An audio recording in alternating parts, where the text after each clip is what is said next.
কোরআনে কারীম তা পরিষ্কার করে বলছে তোমাকে কিভাবে সৃষ্টি করেছে তুমি দেখো। সন্তান মায়ের জরায়ুতে আসার পূর্বে সে ছিল পিতার শুক্রকীট আর মায়ের ডিম্বাণু, অর্থাৎ স্পার্মটোজন এবং ওভাম, এই দুটি জিনিসের মধ্যে সে বিভক্ত ছিল। মায়ের বক্ষপিঞ্জর এবং পিতার পৃষ্ঠদেশ থেকে সবেগে নির্গত এক ফোঁটা পানি দিয়ে আমি আল্লাহ পাক তোমাকে সৃষ্টি করেছি। কোরআনে কারীম বলছে, হাল আতা আলাল ইনসানি হিনুম মিনাদ দাহরি লাম ইয়াকুন শাইআম মাযকুরা। মানুষের জীবনে কি এমন এক সময় এসেছিল না যখন সে উল্লেখযোগ্য বিষয় বস্তু হিসাবে পরিগণিত ছিল না? তোমার নাম ছিল না, পরিচয় ছিল না, কিছুই ছিল না, দুনিয়ার কেউ তোমাকে জানতো না, শুনতো না। আমি আল্লাহ পাক তোমাকে সৃষ্টি করেছি। তুমি কোত্থেকে এলে? কোরআনে কারীম থেকে তা জেনে নাও। আল্লাহ রাব্বুল আলামিন বলেন, ইন্না খালাকনাকুম মিন তুরাবিন সুম্মা মিন নুতফাতিন সুম্মা মিন আলাকাতিন সুম্মা মিন মুদগা। আমি রব্বুল আলামিন তোমাকে সৃষ্টি করেছি, মাটির উপাদান দিয়ে তৈরি করলাম। মা বাপের, পুরুষের স্পার্মটোজন আর মহিলাদের ওভাম দুটোতে মিলে মায়ের গর্ভের ভিতরে নাপাক পানি ফোঁটাকে জমাট রক্তে পরিণত করে দিলাম। এই জমাট রক্তকে গোশত বানালাম, কচি কচি হাড় দিয়ে একটা বডি, একটা স্ট্রাকচার তৈরি করলাম। তারপরে ফাকাসাউনাল ইযামা লাহমা, গোশত দিয়ে, রগ দিয়ে, চামড়া দিয়ে সুন্দর করে ছাউনি দিয়া মায়ের গর্ভের ভিতরে আমি আল্লাহ রব্বুল আলামিন তোমাকে বানাইছি। মায়ের পেটের ভিতরে ফি কারারিম মাকিন, একটি সুরক্ষিত জায়গায় তোমাকে আমি রেখে দিলাম, যেখানে কোনো রোগ, কোনো জার্ম যেখানে পৌঁছতে পারবে না, কোনো অসুবিধা হবে না। এমন একটা জায়গায়, এমন একটা ইন্টেনসিভ কেয়ার ইউনিটের ভিতরে রেখেছি। সুবহানাল্লাহ, একটা ইন্টেনসিভ কেয়ার ইউনিট যেখানে কোন রকমের কোন জার্ম প্রবেশ করে বা করবার কোন ক্ষমতা নাই কারো। এমন একটা যে একটা প্যাকেট, সুন্দর একটা প্যাকেট, একটা কভারের মধ্যে তোমাকে তৈরি করা হলো মায়ের পেটের মধ্যে। তারপরে আজকে তুমি কুফরি করতেছো, আজকে আমাকে অস্বীকার করছো। ওই গর্ভের ভেতরে আমি ইচ্ছে করলে রক্তের পিণ্ডের আকারে মায়ের গর্ভ থেকে আবর্ষণ করে দিতে পারতাম, দুনিয়ার মুখ দেখতে পারতে না। মায়ের পেটের ভেতর থেকে মরা সন্তান হিসাবে বের করে দিতে পারতাম, বিকলাঙ্গ করে বের করে দিতে পারতাম, পঙ্গু করে বের করতে পারতাম। পারতেন না? আল্লাহ রাব্বুল আলামিন বলেন, কেমনে বানালাম? খালাকাল ইনসান, মানুষ আমি সৃষ্টি করেছি মায়ের পেটের ভিতরে বসে। যখন ক্ষুধার উদ্রেক হলো, রুহু যখন এসে গেল, ক্ষুধা লাগলো, খাবারের প্রয়োজন হলো, আমি কেমনে খাওয়ালাম? দুনিয়ার কোন মা বাপ, কোন নেতা, কোন ডাক্তার, কোন চিকিৎসা বিজ্ঞানী মায়ের পেটের সন্তানের খাবার সরবরাহ করতে পারে না। আল্লাহ পাক বলেন, তুমি কি খাবে? ব্যবস্থা আমি করেছি। মায়ের মাসিক অসুখকে বন্ধ করে দিয়ে মায়ের নাভির সঙ্গে তোমার নাভির সাথে তার লাগাইয়া দিয়েছি, আর ওই তারের মাধ্যমে রক্ত বের করে দিয়া মায়ের রক্ত দিয়ে তিল তিল করে তোমারে বড় করেছি। রক্তটা মুখে লাগাই নাই, মুখে লাগলে পরে নাপাক রক্ত, মুখটা নাপাক হয়ে যাবে। নাভির ভিতর দিয়ে পাস করে দিলাম, মুখটাকে পবিত্র রেখে দিলাম, যাতে করে দুনিয়ায় আসার পর আমার পবিত্র বানানো মুখখানা দিয়া এই দুনিয়ায় বসে তোমার আল্লাহর পবিত্র নামের জিকির করতে পারো। এমন সুন্দর করে মায়ের পিঠের ভিতরে তৈরি করলাম, হাত দিলাম, পা দিলাম, সুন্দর করে বানালাম, এমন নিখুঁত করে বানালাম, তাকায়া দেখো নিজের দিকে, সুন্দর করে বানালাম। এরপরে কি করলাম? সুম্মা নুখরিজুকুম তিফলা, বাচ্চার আকারে মায়ের পেট থেকে আস্তে করে বের করে নিয়ে আসলাম। সুবহানাল্লাহ বিহামদিহি, আস্তে করে মায়ের পেট থেকে নিয়ে এসেছি পৃথিবীর বুকে। পৃথিবীতে যখন আসলে তখন তোমার অবস্থাটা কি ছিল? ক্ষুধার যন্ত্রণায় যদি মরেও যেতে কান্দা ছাড়া ভাষা নাই। ভাষা আছে? কোন হুঁশ ছিল আমাদের? কোন জ্ঞান ছিল? আল্লাহ রাব্বুল আলামিন বলেন, আল্লাহু আখরাজাকুম মিন বুতুনি উম্মাহাতিকুম লা তা'লামুনা শাইআ। মায়ের গর্ভ থেকে এমন অবস্থায় বের করে এনেছি যখন তোমার কোনো হুঁশ নাই, জ্ঞান নাই, কথা বলতে পারো না, পায়খানার ভিতরে পড়ে থাকো, ট্যাটা করে কান্দা ছাড়া পথ নাই, পানির পিপাসায় গলা শুকায় যায়, কান্দা ছাড়া পথ নাই, মনের তোমার মুখের কোনো ভাষা নাই কান্না ছাড়া। আমি তোমার এমন আল্লাহ, আমি তোমার এমন স্রষ্টা, আমি তোমার এমন রব। তোমার ভাষা নাই বলে মায়ের কলিজার ভেতরে আমি তোমার প্রতি এক দুর্বিনীত মহব্বত পয়দা করে দিয়েছি। তোমার কান্না তোমার মায়ের বুকের মধ্যে শেল বিঁধে যায়। তুমি যখন কাঁদো, কান্নার আওয়াজ যখন মায়ের কানে চলে যায়, হাজারো কাজ ফেলে মা দৌড়াইয়া বাচ্চারে কোলে নেয়। কি খাবে কেউ তৈরি করে না। আল্লাহ রাব্বুল আলামিন বলে, বান্দারে, দুনিয়ায় আসার আগে তুমি কি খাবে, খাবারের বন্দোবস্ত আমি আল্লাহ করেছি, আমি এমন স্রষ্টা। তুমি দুনিয়া আসার 6 মাস আগে তোমার মায়ের বুকের ওপরে তোমার খাদ্য গরম করে আমি আল্লাহ রিজার্ভ করে রেখে দিয়েছি। সেই খাদ্য শুধু খাদ্য নয়, রোগের প্রতিষেধক, এটা ওষুধ। আজ বিজ্ঞানীরা, চিকিৎসা বিজ্ঞানীরা বলছেন, মায়ের দুধ সন্তানের খাদ্যের, মায়ের দুধের চাইতে কোনো বিকল্প কিছুই নাই। সন্তান পৃথিবীতে এলে মায়ের প্রথম দুধটা, গ্রামে গঞ্জে অশিক্ষিত এলাকায় প্রথম দুধটা ফেলে দেয়, এটাকে মনে করে এটা খারাপ, এটা খাওয়াতে নাই, তাহলে ধনুষ্টঙ্কার হবে, হাবিজাবি কথা বলে। আল্লাহ দুধ বানাইছে বাচ্চার ধনুষ্টঙ্কার হওয়ার জন্য। মায়ের ওই প্রথম দুধটা হচ্ছে সন্তানের জন্য সমস্ত রোগের প্রতিষেধক। সে ছিল পেটের ভিতরে একটা কাভারের মধ্যে, ওখানে কোনো জার্ম ছিল না, কোন রোগ জীবাণু ছিল না। ও পৃথিবীতে এসেছে যেখানে অক্সিজেনের ভেতরে জার্ম রয়েছে, বাতাসের ভিতরে জার্ম রয়েছে, যার পরিবেশটা খারাপ হয়ে আছে, মানুষের শ্বাস প্রশ্বাসে নিঃশ্বাসে হাজারো রোগ বীজাণু জীবাণু ঘুরছে। এই রকমের একটা পৃথিবীতে এসেছে। আসার পরে কচি স্বাস্থ্য, কচি শরীর, কচি হার্ট, কচি লাংস, সেটাকে প্রতিরোধ করবে কি করে? সেজন্য আল্লাহ পাক মায়ের দুধের ভিতরে সমস্ত রোগের প্রতিষেধক দিয়ে দিয়েছেন। সুবহানাল্লাহ। আজকের বিজ্ঞানীরা তা স্বীকার করেছেন। অনেক মা তার সন্তানকে দুধ দেন না, নিজের শরীর স্বাস্থ্য ভালো রাখার চিন্তা করে বাচ্চাকে দুধ খাওয়ান না।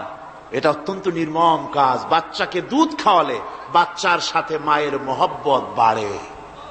ইউরোপে, আমেরিকায় মাকে মা বলে ডাকে না, বাপকে শ্রদ্ধা করে না, সম্মান করে না। তার কারণ সেখানে মায়েরা তার সন্তানদেরকে কোলে নেয় না, সন্তানদেরকে ফিডার খাওয়ায়। আর আমি নিজের চোখে দেখেছি, মায়েরা ইউরোপে, আমেরিকায় যখন শপিং এ আসে, তখন রাস্তায় যখন আসে, তখন ওই পুশ চেয়ার গুলিতে বাচ্চাকে শোয়াইয়া, বাচ্চা এভাবে পুশ চেয়ারে করে ঠেলে নিয়ে যায়, আর কুত্তার বাচ্চাগুলি কোলে করে ঘুরে বেড়ায়। কুত্তার বাচ্চা কোলে নেয়, নিজের বাচ্চা পুশ চেয়ারে করে ঠেলে। সেই জন্য মায়ের প্রতি সন্তানের মহব্বত হয় না, সন্তানেরও মায়ের প্রতি কোনো শ্রদ্ধা জাগে না। আল্লাহ কি ব্যবস্থা মায়ের কলিজার মধ্যে মহব্বত পয়দা করে দিয়েছেন আল্লাহ পাক। মায়ের বুকের দুধের ভিতরে আল্লাহ রাব্বুল আলামিন, আল্লাহ পাক বলছেন, আমি মানুষ সৃষ্টি করেছি আর তার সমস্ত প্রয়োজন মিটিয়েছি, তার খাবারের সব প্রয়োজন মিটিয়ে দিয়েছি। দুধটাকে ঘন করি নাই, হজম করতে পারবে না বলে ওই দুধটা সামান্য পাতলা করে দিয়েছি, ওর ভিতরে সামান্য মিষ্টি দিয়েছি। দুধের বোটার ভিতরে একটা ছিদ্র দিলে, চোষা মারলে পরে অনেকগুলি দুধ বেরিয়ে এসে গলাটা আটকে যেত, তোমার কচি কণ্ঠ গলা আটকে যেত, শ্বাস করতে পারতে না। এজন্য মায়ের স্তনের বোটার ভিতরে সূক্ষ্ম সূক্ষ্ম 32টা ছিদ্র করে আস্তে করে দুধ বার করে তোমার জীবন আমি বাঁচাইছি। খলাকাল ইনসান, মানুষ সৃষ্টি করেছি আমি আল্লাহ পাক। সুতরাং যে আল্লাহ পাক এ মানুষ সৃষ্টি করলেন আর মায়ের কলিজার ভিতরে মোহাব্বত পয়দা করে দিলেন, সে আল্লাহ পাক বলছেন খবরদার ওই মাকেও যেন আবার ভুলে যেও না, মাকে সম্মান করে করো, মা বাপকে মহব্বত করো, তাদেরকে শ্রদ্ধা করো। বউ পাইয়া সুন্দর স্ত্রী পেয়ে মায়ের কথা ভুলে যেও না। অনেক সাহেব আছে মায়ের কথা ভুলে যায়, স্ত্রীর কথা অনুযায়ী মায়ের উপরে অত্যাচার করে, এরকমও বহুত আছে।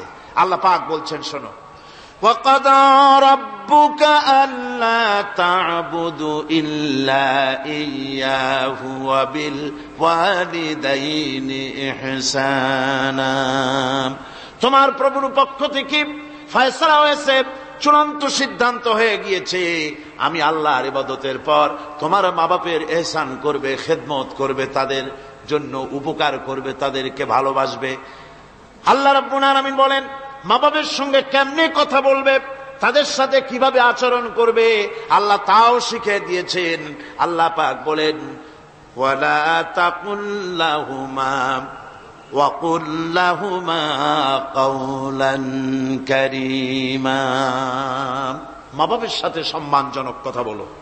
ওয়া কুল লাহুমা কাওলান কারীমা, সম্মানজনক কথা বলো, মাথায় ঝাঁকি দিয়ে রাগ করে চোখ মোটা করে কথা বলো না। তুমি সন্তান, তোমার জন্য সবচাইতে বড় পীর তোমার আব্বা, তোমার আম্মা, ঠিক কিনা কর? ছেলের জন্য, মেয়ের জন্য, সন্তানের জন্য সবচাইতে বড় পীর কে? বাপ মা। এটা ভালো করে মনে রাখতে হবে। আপনার মৌলানা সাহেবদের দোয়া, পীর সাহেবদের দোয়া কবুল হতেও পারে, নাও হতে পারে, 50-50 সম্ভাবনাও আছে, আবার সম্ভাবনা নাই।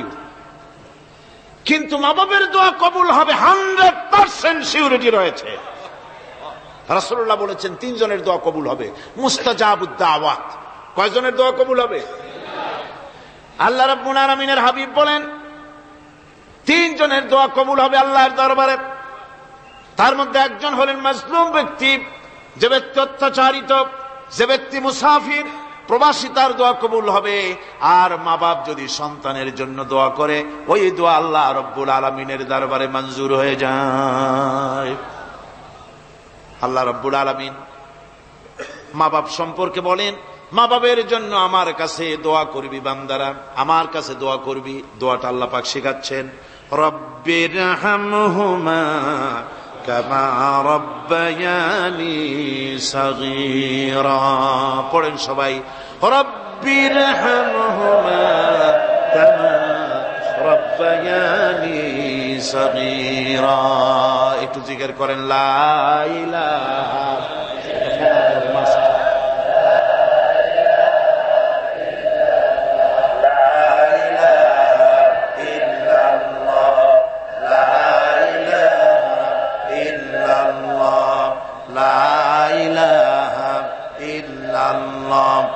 লা ইলাহা ইল্লাল্লাহু মুহাম্মাদুর রাসূলুল্লাহ। আমার ভাইরা, আল্লাহ পাক শিখাচ্ছেন, বান্দা তোর মা বাপের জন্য আমার কাছে দোয়া কর। আয় আল্লাহ, আয় রব, আয় আমার প্রভু, আমার মা বাপ যেমন ছোটবেলায় আমাকে স্নেহের কোলে লালন পালন করেছে, আয় আমার আল্লাহ তুমি আমার মা বাপকে তোমার রহমতের কোলে লালন পালন করো। আল্লাহ শিখাই দিয়েছেন। আমার ভাইরা, প্রত্যেক নামাজের পরে এই দোয়াটা ভুলে যাবেন না। ভুলে যাবেন? ভুলে যাবেন? আমার ভাইয়েরা, আমার বোনেরা, সবাই প্রত্যেক নামাজের পরে পড়বেন রব্বিরহামহুমা কামা রব্বায়ানি সগীরা। এই দোয়া করতে কেউ ভুলে যাবেন না। আল্লাহ রাব্বুল আলামিন বলে, বান্দারে ওয়াসাইনাল ইনসানা বিওয়ালিদাইহি ইহসানা حملته أمه كرها ووضعته كرها। আল্লাহ পাক বলেন, আমি পৃথিবীর সমস্ত মানব মণ্ডলীকে উপদেশ দিয়েছি, মা বাপকে সম্মান করো, শ্রদ্ধা করো, তাদের উপকার করো। তার কারণ হলো তোমার মা তোমাকে গর্ভে ধারণ করেছে অত্যন্ত কষ্টের সাথে। আল্লাহ বলতেছেন, মা তোমাকে গর্ভ ধারণ করেছে অত্যন্ত কষ্টের সাথে, এরপরে তোমাকে ডেলিভারি করেছেন অত্যন্ত কষ্টের সাথে, তোমাকে ডেলিভারি করেছেন। আমার ভাইয়েরা, জনাব অধ্যাপক মফিজুর রহমান সাহেব আমাকে বলছেন যে মাহফিলের চতুর্দিকে তার কাছে ওনাদের কাছে রিপোর্ট এসেছে এক শ্বাসরুদ্ধকর পরিবেশ সৃষ্টি হয়ে গিয়েছে। মহিলাদের ভেতরে 3 জন নাকি সেন্সলেস হয়ে পড়েছেন, এত প্রচন্ড ভিড় হয়েছে সেখানে। আপনারা দোয়া করুন আল্লাহ যেন এই মাহফিলকে সুন্দর রূপে পরিচালিত করে দেন, রহমতের হাওয়া যেন বহায় দেন। জোরে কোন আমিন, আরো জোরে কোন আমিন। আমি দেখতে পাচ্ছি আপনারা ঠাসাঠাসি করে বসেছেন, তারপরেও আল্লাহ পাক কোরআন শরীফে বলেছেন তোমরা যদি অপর ভাইকে একটু জায়গা করে দাও, নিজের জায়গা কম করে আল্লাহ বেহেশতের মধ্যে তোমার জায়গা বাড়াই দিবেন, আল্লাহ পাক কোরআন শরীফে বলেছেন। আমি সমস্ত মুসলমান একজনও দাঁড়াবেন না, এক বান্দা দাঁড়াবেন না। বসা অবস্থায় আপনারা সামনের দিকে চেপে আসেন, এই মঞ্চের দিকে বসা অবস্থায় সমস্ত মানুষ নড়ে চড়ে বসেন, হরকতে বরকত হবে, নড়ে চড়ে বসেন। আর এই ফাঁকে দাঁড়াবেন না, খবরদার। বসা অবস্থায় মঞ্চের দিকে চেপে আসেন আর জোরে সোরে মহব্বতের সাথে জিকির করেন লা ইলাহা ইল্লাল্লাহ, লা ইলাহা ইল্লাল্লাহ, লা ইলাহা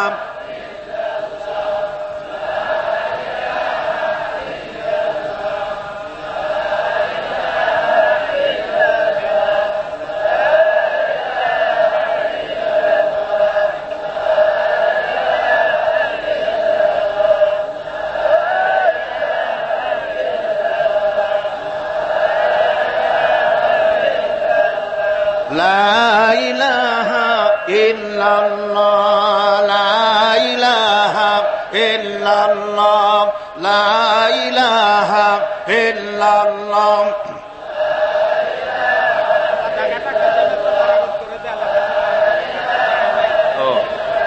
লা ইলাহা ইল্লাল্লাহু মুহাম্মাদুর রাসূলুল্লাহ। মোহতারাম বন্ধুবর, হযরত মাওলানা শামসুদ্দিন সাহেব মদ্দাজিল্লুহু বলছেন যে আল্লাহর কাছে দোয়া করেন না আল্লাহ মাঠটারে বড় করে দিক। আল্লাহ পারেন না? পারেন না? অবশ্যই পারেন। আল্লাহ পাক সকলের জন্য আসান করে দিন। তবে মনে রাখবেন এত বড় রহমতের মাহফিল জীবনে আর একবার পাবো কোনো নিশ্চয়তা নাই। আহা, কোনো নিশ্চয়তা নাই। এত বড় বরকতের মাহফিল, রহমতের মাহফিল, জান ভরে শুনুন আর আরাম করে বসুন, হাঁটা চলা বন্ধ করুন। নিতান্ত প্রাকৃতিক কারণ ছাড়া ওঠা বসা করার চেষ্টা না করাটাই ভালো। আল্লাহ পাক বলছেন আমি গোটা বিশ্বের সমস্ত মানব মণ্ডলীকে উপদেশ দিয়েছি মা বাপের খেদমত করো, সম্মান করো। কেন? মা তোমাকে পেটে ধারণ করেছে বড় কষ্টের সাথে। কে বলছেন এ কথা? আমার আল্লাহ বলতেছেন পেটে ধরতে খুব কষ্ট হয়েছে। আপনাকে পেটে রেখে মায়ের কত কষ্ট হয়েছে সে কথা বোঝার জন্য আপনার গর্ভবতী স্ত্রীর দিকে তাকায় দেখেন। আপনার স্ত্রী যখন গর্ভবতী হবে তখন দেখবেন তার অবস্থাটা কি, ওইটা দেখে আপনি আন্দাজ করতে পারবেন আপনার মায়ের কত কষ্ট হয়েছিল। গভীর রাত্রে মানুষ সব ঘুমায় যায়, গর্ভবতী মা ঘুমাতে পারে না। সন্তান পেটের ভিতরে হাঁটু দিয়া গুতা মেরেছে, পা দিয়া লাথি মেরেছে। মা চরম শীতের রাত্রে, প্রচন্ড শীতের রাতে গায়ের লেপটা সরায় দিয়া মা একবার দাঁড়ায় আর একবার বসে, একবার দেওয়ালের সাথে হেলান দিয়া দাঁড়ায়, কষ্ট করে রাতটারে কাটায় দেয়। আবার সারাদিন সংসারের জন্য কাজ করেছেন, রান্না বান্না করেছেন মা, সকলকে খাওয়াইয়া মা শেষের দিকে খেতে গেছেন। যখন নিজে খেতে গেলেন খাবারের ক্ষুধাত নিয়ে পেট ক্ষুধা নিয়ে খেতে বসেছেন, পেটের ভিতরে সন্তান লাথি মেরেছে, পেটের মধ্যে ঘুষা মেরেছে, হাঁটু দিয়া গুতা মেরেছে। ভরা পেটে পেটের ভিতরে সন্তান গুতা মারলো হাঁটু দিয়া, মাথা দিয়া। মা ক্ষুধা রয়েছে, পেটে খেতে পারলেন না, বেদনা শুরু হয়েছে। খাবারের থালাটা ঠেলে দিয়ে মা দাঁড়ালেন, বসলেন, চোখের পানি ফেললেন। এভাবে করে মা একটা দুইটা দিন নয় 10টি মাস পর্যন্ত সন্তানটাকে পেটের মধ্যে নিয়ে, একটা জীবিত মানুষ আর একটা জীবিত সন্তান পেটের মধ্যে নিয়ে নড়াচড়া করছেন, চলাফেরা করছেন। কিতাবের মধ্যে এসেছে রাতের বেলায় মা যে ঘুমাতে পারেন না সন্তানের নড়াচড়ার কারণে, রাতভর ইবাদত করলে যত সওয়াব পাওয়া যেত আল্লাহ ওই সওয়াব মায়ের আমলনামায় লিখে দেন। সন্তান পেটে থাকার কারণে খেতে পারে না, পেট ভরে ক্ষুধায় কষ্ট পায় মা, এই জন্যে 10 মাস ধরে রোজা রাখলে যে সওয়াব হতো আল্লাহ রাব্বুল আলামিন মায়ের আমলনামায় রোজার সওয়াব লিখে দেন। 10 মাস পুরে গেল, সন্তান ডেলিভারির সময় চলে এলো, মায়ের মন বিমর্ষ, সন্তান ডেলিভারি হবে, না জানি মরে যায় নাকি, না জানি অপারেশন লাগে নাকি, কি অবস্থা হবে। মা খেতে পারে না, মুখটা শুকায়া যায়। ডেলিভারির সময় যখন আসে, মা বাবার কাছ থেকে বিদায় নিয়ে যায়, স্বামীকে একান্তে গোপনে ডেকে নিয়ে বলে, প্রাণের স্বামী, দীর্ঘদিন একসঙ্গে ঘর কন্যা করেছি, অপরাধ হয়ে যেতে পারে, আমারে মাফ করে দিও।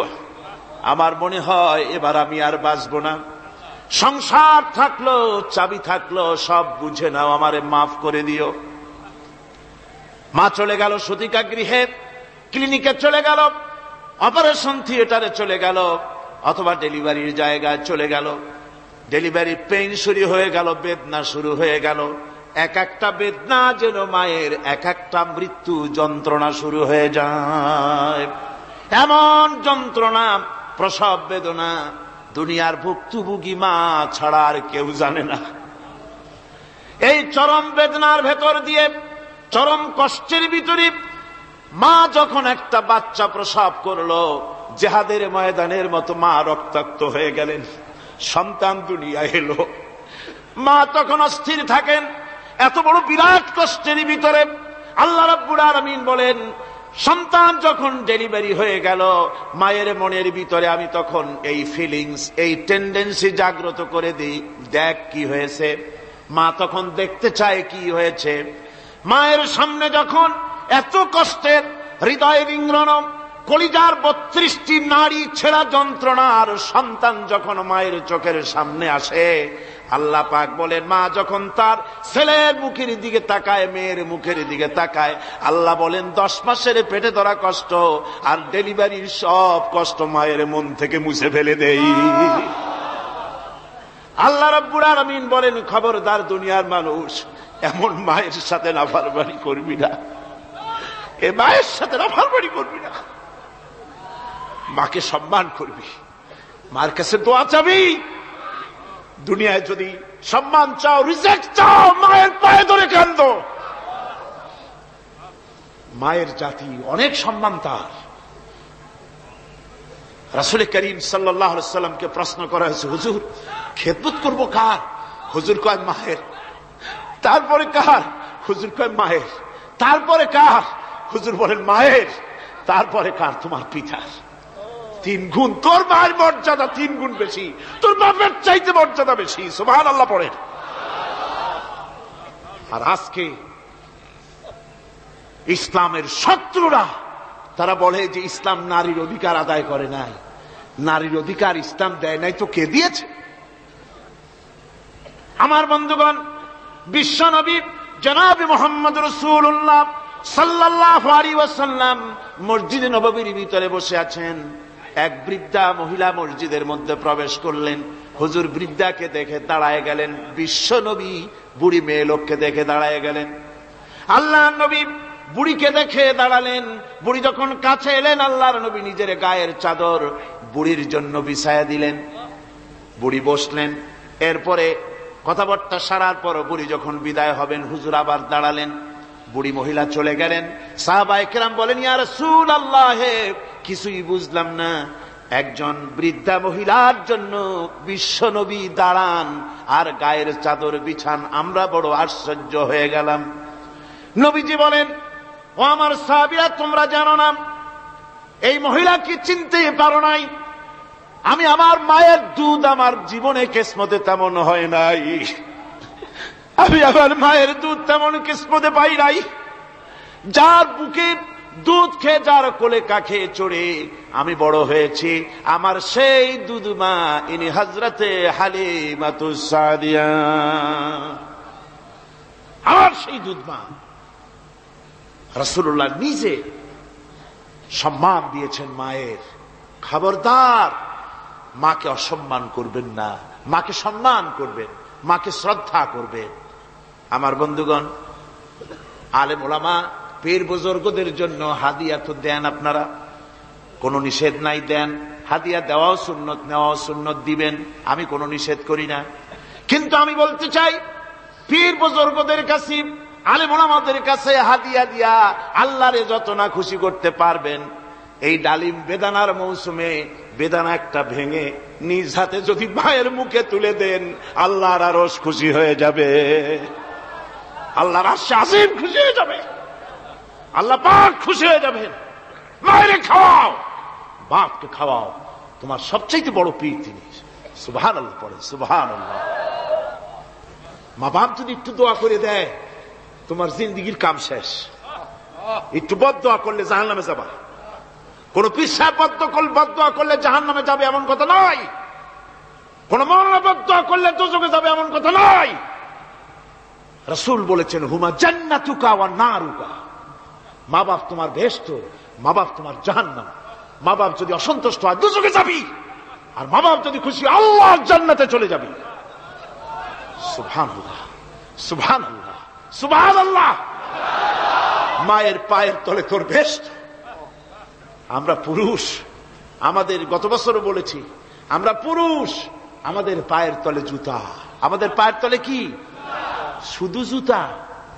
আর আমার মা, আমার মায়ের জাতি যারা এই প্যান্ডেলে বসে আছেন, আমার মায়েরা, বোনেরা, মায়ের জাতি যারা পৃথিবীতে, মায়ের জাতির পায়ের তলে আল্লাহর বেহেশত। সুবহানাল্লাহ। নারীর মর্যাদা ইসলাম দেয় নাই, কে দিয়েছে? আল্লাহ দিয়েছেন, আল্লাহর রাসূল দিয়েছেন। আমার বন্ধুগণ, হযরত বায়জিদ বুস্তামি, ছোট্ট বাচ্চা ছেলে, গভীর রাত্রে মা অসুস্থ, পানির পিপাসায় জেগে উঠেছেন। বাবারে, পিপাসায় শেষ হয়ে গেলাম, পানি দাও। ছেলে ঘরের ভিতরে পানি না পেয়ে বাইরে দৌড়াদৌড়ি করলেন। অনেক দূর থেকে পানি নিয়ে এসে দেখেন মা ঘুমায় গেছেন। পানি নিয়ে দাঁড়ানো, পৌষ মাস, মাঘ মাসের শীতের রাত, ফজরের সময় মায়ের ঘুম ভেঙে গেল। তাকিয়ে দেখেন বাইজিদ দাঁড়ানো, হাতে পানি থরথর করে কাঁপছে। জিজ্ঞাসা করে, বাইজিদ তুমি দাঁড়ানো কেন? ছোট্ট বাচ্চা বলে, মা পানি চেয়েছিলে তুমি গভীর রাত্রে, পানি ঘরে ছিল না, অনেক দূর থেকে আনতে হয়েছে। মা বলছে, ঘুমাও নাই কেন গ্লাস থুইয়া? বাচ্চা বলে, ঘুমাই নাই। তুমি যদি আবার পানি চাও, সময় মতো যদি দিতে না পারি, মা তোমার কষ্ট হবে। এই জন্য ফজর পর্যন্ত আমি দাঁড়ায় আছি, কখন তুমি পানি চাও। মা হাতের থেকে পানি নিয়ে পান করলেন। বাইজিদকে বিছানার উপরে আরাম করে কম্বল দিয়া ঘুম পড়াইয়া দিলেন। হযরতে বাইজিদের মা উযু করে ফজরের নামাজ পড়ে সিজদায় চলে গেলেন। চিৎকার মেরে কেঁদে বলেন, আমার রব, আমার আল্লাহ, আমি আমার বাইজিদের মা, আমি মা হয়ে বাইজিদের জন্য দোয়া করি। বাইজিদ আমার জন্য আজকে যা করেছে, আমি মা, আমার কলিজা ঠান্ডা হয়ে গেছে। হায় আল্লাহ, আমি বাইজিদের জন্য দোয়া করি, তুমি তাকে সুলতানুল আরিফিন বানাইয়া দিও। মঞ্জুর হয়ে গেল আল্লাহ পাকের কাছে দোয়া। আমার ভাইরা, আল্লাহ পাক বলছেন, খবরদার, আমার ইবাদতের পরে মা বাপ। আল্লাহর ইবাদতের পরে কারা? মা বাপ। মা বাপকে সম্মান করো, শ্রদ্ধা করো, মোহাব্বত করো, কিসমত খুলে যাবে, কিসমত খুলে যাবে। মা বাপকে সম্মান করো। হযরত আবু হুরায়রা রাদিয়াল্লাহু তাআলা আনহু রাসূলের সামনে এসে কাঁদতেছেন। হুজুর বলছেন, আবু হুরায়রা কাঁদো কেন? কাঁদো কেন? রাতের বেলা কাঁদো কেন? হযরত আবু হুরায়রা বলছেন, হুজুর আমাকে মা মেরেছেন। হুজুর বলছেন, মা মারলো কেন? কোন অপরাধ করেছো? কোন গোস্তাখি করেছো? আবু হুরায়রা বলছেন, না হুজুর, কোন গোস্তাখি করি নাই, তবে মারলো কেন? হযরত আবু হুরায়রা বলছেন, হুজুর আমি আপনার দরবার থেকে ফিরতে রাত হয়ে গিয়েছিল। মা জিজ্ঞেস করলেন, আবু হুরায়রা এত রাত্রে কোথায় ছিলি? বললাম, আমি ছিলাম যে কদম চুমতে পারলে দুনিয়া ধন্য হয়, সেই দরবারে নববীর কদম মোবারক থেকে আসতে আমার দেরি হয়েছে। আমার মা মুশরিকা, আপনার নাম শুনে তার গায়ে আগুন জ্বলে উঠলো, আমাকে ধরে মারা আরম্ভ করলো। বলল, হয় আমার বাড়ি ছাড়বি, আর না হয় মুহাম্মদ সাল্লাল্লাহু আলাইহি ওয়াসাল্লামের দরবার ছাড়বি। আমি বললাম, আমার মা, তুমি বুড়ি মানুষ, তোমার গায়ে যত শক্তি আছে সমস্ত শক্তি দিয়ে আমারে পিটাও, আমারে মারো, মারতে মারতে আমাকে বাড়ি থেকে তুমি বের করে দাও। তোমার বাড়ি শুদ্ধ তাম দুনিয়া ছেড়ে দিতে পারি, আল্লাহর নবীর কদম মোবারক ছেড়ে দিতে পারি না। তোমার মা তোমাকে মেরেছে, তুমি আমার কাছে নালিশ করছো? আমার তো এখানে ইন্টারফেয়ার করার কিছুই নেই। সুবহানাল্লাহ, সুবহানাল্লাহ। মা তোমাকে মেরেছে, এখানে আমার করার কিচ্ছু নাই। বিশ্ব নবী বলছেন, এত বড় পাওয়ারফুল নবী, লেজিসলেটিভ পাওয়ার, সারে আল্লাহ তাকে বানিয়েছেন শরীয়ত প্রণেতা। কোরআন শরীফ, কোরআন শরীফই শুধু হালাল ও হারামের, হালাল এবং হারামের, বৈধ এবং অবৈধের সীমা রাখা শুধু কোরআনই ঠিক করে, রাসূলের জন্য আল্লাহ ছেড়ে দিয়েছেন। আল্লাহ রাসূলও হারাম, হালাল এবং হারামের বৈধ, বৈধতা অবৈধতার সীমারেখা নির্ধারণ করেছেন। এত বড় ক্ষমতা তার, এত বড় পাওয়ারফুল বিশ্বনবী, তিনি বলছেন মা মেরেছে, আমার করার কিছু নাই। চিন্তা করেন কত বড় কথা, এ কথার লোড কত। হযরত আবু হুরায়রা বলেন, ইয়া রাসূলুল্লাহ, মা মাকে মেরেছেন, আমি আল্লাহর নবীর কাছে মায়ের বিরুদ্ধে নালিশ করতে আসি নাই। বললেন, কেন এসেছো? হযরত আবু হুরায়রা বলেন, হুজুর এসেছি একটা কারণে, আমি জানি আল্লাহ নবী যদি আল্লাহর দরবারে হাত উঠায়া কোনো জিনিস বলে, আল্লাহ রাব্বুল আলামিন সঙ্গে সঙ্গে মঞ্জুর করে নেন। হুজুর আমি এসেছি, মেহেরবানি করে দোয়া করুন আমার মাকে যেন আল্লাহ হেদায়েত নসিব করে দেন।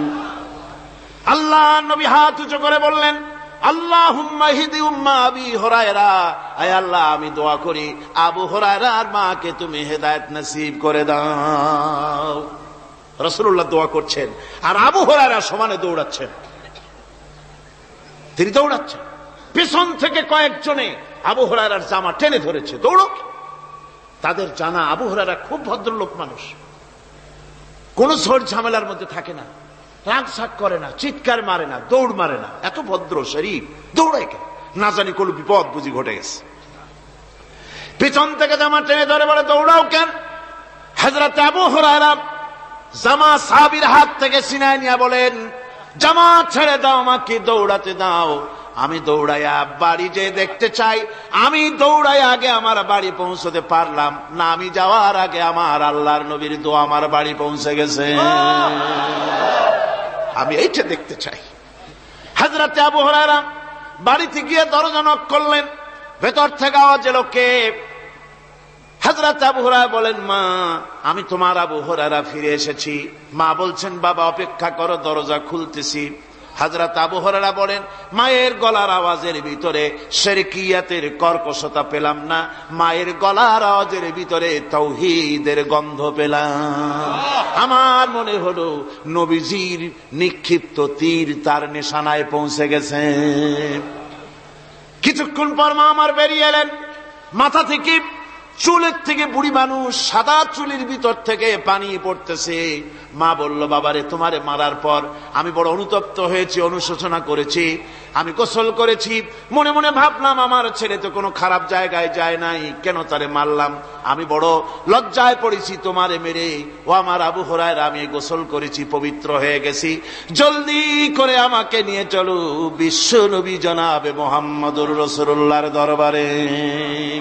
হযরত আবু হুরায়রার মা ঘোষণা করলেন, আশহাদু আল্লা ইলাহা ইল্লাল্লাহু ওয়াহদাহু লা শারীকা লাহু ওয়া আশহাদু আন্না মুহাম্মাদান আবদুহু ওয়া রাসূলুহু।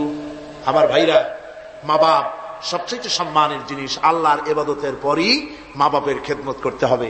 আল্লাহ পাক বলছেন, বান্দারে দেখ, মায়ের পেট থেকে আনলাম, মায়ের বুকের মধ্যে মহব্বত পয়দা করলাম, এত মহব্বত দিলাম তোর উপরে, যে কোনো বিদেশে যান, যেখানে যান, বাড়িতে ফিরলে পরে সকলে, ছেলে মেয়ে ভাই বোন সবাই দেখবে সুটকেসে আমার জন্য আনছে কি। সবাই চিন্তা করবে আমার জন্য কি এনেছে। একমাত্র মা সন্তানের মুখের দিকে তাকাবে, কখন খাইছে সে। সুবহানাল্লাহ, সুবহানাল্লাহ। আমার বাসার মুখখানা শুকনা, তুই বুঝি আজকে কিছু খাইস নাই? বিদেশে যেসব সন্তান থাকে, মা কাটা কবুতরের মতো ছটফট করে। আমার ছোটবেলার কথা আমি দেখেছি। সরসিরা মাদ্রাসায় পড়তাম, আব্বা টাকা দিতেন মাদ্রাসায় যাওয়ার সময়, আবার মা আবার মুরগির ডিম বিক্রি করা, বিভিন্ন জিনিস বিক্রি করা বা বাজার করা পয়সা, উদ্বৃত্ত কিছু পয়সা আব্বার অজান্তে আমার হাতের মুঠার মধ্যে দিয়ে দিতেন। যখন মাদ্রাসার দিকে রওনা হয়েছি, পর্দার আড়াল থেকে দরজা থেকে দেখতাম, যতক্ষণ তাকায় দেখতেছি চোখ থেকে পানি দরদর করে পড়তেছে। সুবহানাল্লাহ, মা কি জিনিস! আল্লাহ আল্লাহ আল্লাহ। বিদেশে যদি কারো সন্তান মারা যায়, সবার জানার আগে কবি বলতেছেন, বিদেশে বিরাজ্যে যার পুত্র মারা যায়, পশু পক্ষী না জানিতে আগে জানে মা। মায়ের কলিজার তারে টান লেগে যায়, মা বুঝতে পারে আমার সন্তানটা নাই। আহারে মা! আমার বন্ধুগণ, মা যার বেঁচে আছে বেয়াদবি করেছেন, পাও ধরে মাপ নিয়ে নেবেন, পাও ধরে মাপ নিয়ে নেবেন। মা তো পাও ধরে দেখবেন মাফ করে দিবে। সুবহানাল্লাহ, সুবহানাল্লাহ। কত দরদ তার বুকের মধ্যে। আর মা বাপকে সম্মান করবে। যাক, এ বিষয়ের উপরে আমি আর যেতে চাই না। শুধু আমি আপনাদের বললাম, এই বিশাল জনতাকে বললাম, সবচাইতে বড় পীর আপনার জন্য আপনার মা বাপ। সবচাইতে বড় পীর কে? মা বাপ। সন্তুষ্ট করেন, রুজিতে অভাব ঘটবে না। কোন মাজারে গিয়ে সেজদা দেওয়া লাগবে না, আল্লাহর কসম, মাজারে যাই চাওয়া লাগবে না। মা বাপকে খেদমত করেন, মা বাপকে খুশি করেন, মা বাপকে খাওয়ান, হাদিয়া দেন। মা বাপ খুশি, রুজিতে বরকত হবে, ব্যবসায় বরকত হবে, ঋণগ্রস্ত থাকবেন না, সম্মান আল্লাহ বাড়ায় দিবেন। সুবহানাল্লাহ বিহামদি। রাসূলুল্লাহর হাদিস। খামোখাই মাজারে গিয়ে মরেন আপনারা। কোথায় মাজার, ওরস, নরস শরীফ, গ্যারবি শরীফ, কত কিছু শরীফ, এসব শরীফ বাদ দেন। আল্লাহ, রাসূল, মা বাপ, ওলিউল্লাহ যারা, তাদের দোয়া মঞ্জুর হয়, তাদের দোয়া মঞ্জুর হয়। আল্লাহ পাক ওলিউল্লাহদের মধ্যে বহুত রেখেছেন, দোয়া আল্লাহর দরবারে কবুল হয়ে যায়। কিন্তু মা বাপের বেলায় কোনো সন্দেহ নাই। ওলিউল্লাহর দোয়া আপনার জন্য কবুল হইতেও পারে, নাও হইতে পারে, কিন্তু মা বাপের দোয়া কবুল হবেই। সুবহানাল্লাহ বিহামদিহি।